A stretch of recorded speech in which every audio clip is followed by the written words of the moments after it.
One of the biggest mistakes that new entrepreneurs make is that they make the whole process of starting a business really complicated when it doesn't need to be. They think that they need a brand new website, that they need a complicated bunch of systems, they need a perfect logo, a perfect business name, and all of this causes analysis paralysis, overwhelm, and it causes them to never get started in the first place. I am here to tell you that you do not need any of that, and I'm going to teach you how you can start your business from scratch without overcomplicating it so that you can take action and gain momentum. Hi, I'm Dr. Marcella. I am a business strategist and coach for service businesses, and on this channel I share practical strategies, tools and insights to help you grow and scale your service business without burning out. So let's get started.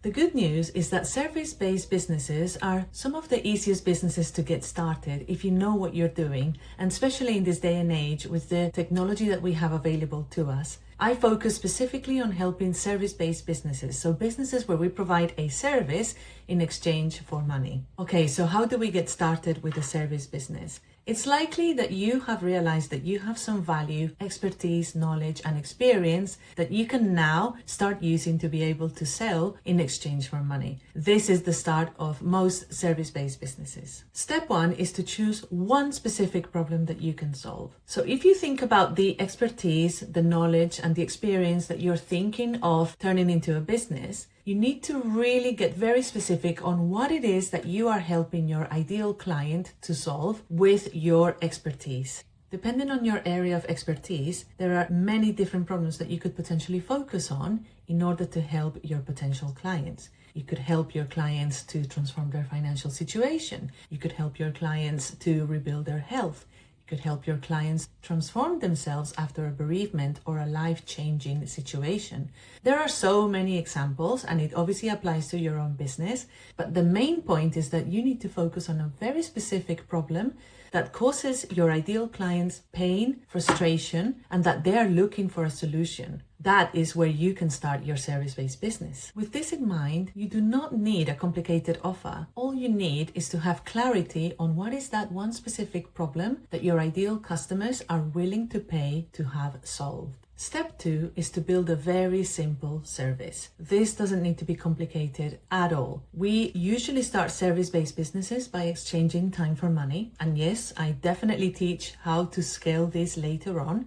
But to get started, we need to understand how we can provide value to our customers. And the easiest and most effective way is to start learning how to do this one-to-one. The easiest way to start providing your service is to create a structured way in which you deliver that value. So usually this looks like creating a structured session, so either a coaching session or a consulting sort of session where you deliver the value to your client that they're willing to pay for. At this point, I think it's useful for you to think about whether you want to deliver done-for-you services or you want to coach and mentor people to do things themselves. Done-for-you services are where you have a specific expertise and you sell that expertise. So for example, if you know how to build a website and you build a website for your clients, that is a done-for-you service, and that is very valid. So it completely depends on your expertise and how you want to approach your clients.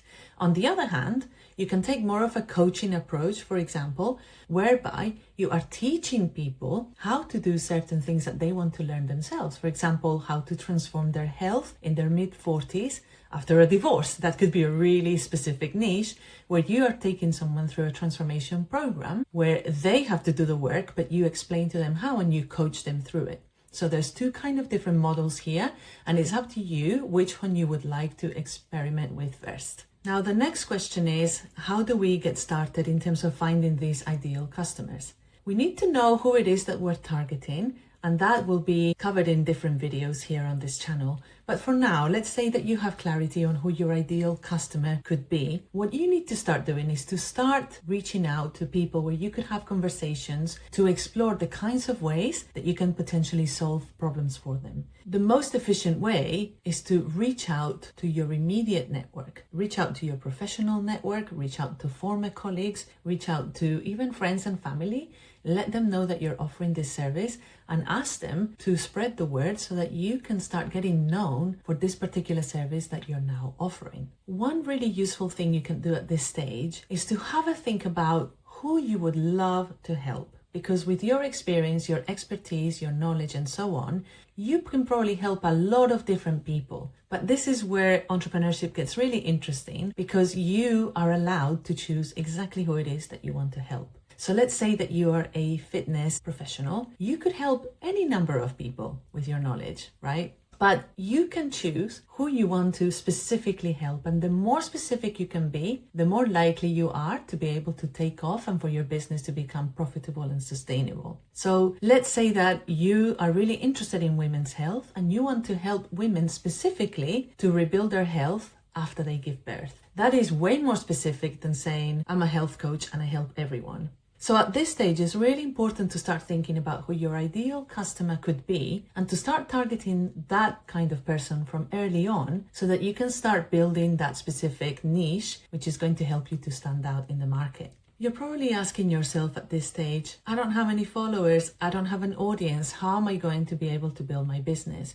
Well, service businesses are actually built through conversations and relationships in the early stages. Yes, of course, you can do content marketing and you can build your online brand, but that is going to take time to compound. So for your first clients and to get yourself established, you need to work on building relationships and reaching out to people where you can have that kind of high-touch connection to be able to start building that momentum in your business. You can start attending relevant events, whether online or in person. I would recommend in person if you can initially, to start building the relationship side of things. And this is what's going to build the foundations for your service business. A lot of aspiring entrepreneurs don't even get to this stage ever because they get stuck thinking, I need a website, I need a logo, I need a brand, I need to trademark, I need to have a business plan. You don't need any of that.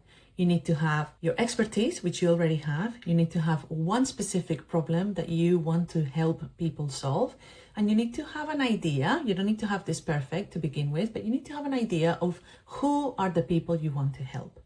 With these three ingredients, you can go out there and have conversations, and then you can start getting some pro bono work done so that you can start gaining experience of how that value exchange works. And eventually you can start getting paying clients. It's as simple as that. You do not need a website or any kind of logo or brand name or anything like that to begin with. I have been a coach since 2021 and I still don't have a formal business plan for this business. I haven't needed it. It's not important, not for this type of business that we're building here, okay? So you can relax. All you need to do is go out there, have conversations, build relationships, let people know what it is that you're doing, and start getting some pro bono clients. In other words, clients where you are gathering testimonials, but you're not yet charging, just so that you can get the ball rolling and you can start gathering that momentum. And when you're ready, you can start looking for your first paid clients and build from there. So to summarize, in order to start your service-based business, you need just 3 things. Number 1, you need to know that with your expertise, knowledge, and experience, you are able to solve one specific problem for one specific group of people. Number 2, you need a way to be able to deliver that value. Usually you can just do it through a call, through a Zoom session, through a structured conversation where you help deliver the value and you do a time for money exchange. And number 3, you just need to start speaking to your immediate network, your extended contacts, and get the word out there so you can start building momentum and get known for the thing that you are solving. That is all you need to get started. Remember, you just need yourself with your expertise, a really clear idea of what problem you want to solve, and you need to start testing this out with the people that you would love to help. One final bonus tip is if you're getting stuck in terms of what to call your business, please stop right now and listen to me. Call your business your name. You need to build your personal brand. That is absolutely crucial in this day and age. So please do not try and come up with some fancy name. If you want to have a business brand later on, that's absolutely fine. But you need to focus your efforts in terms of building your personal brand. And the best and only way to do that really is to use your name, okay? So don't get stuck trying to think of some fancy business name. Use your name. That's all you need. Have conversations and go out there and get practicing. I'm really excited for you, and I know that your service business is going to go really well as long as you keep it really simple, really focused, and trust the process. If you run your own service-based business and you would like to learn more tools and strategies on how to grow and scale it without working more hours, please check out the description below where I share more resources on how to do this, including free workshops where I will teach you live how I've grown and scaled my own service businesses. Thank you so much for being here, and I really look forward to seeing you in the next one. Take care. Bye.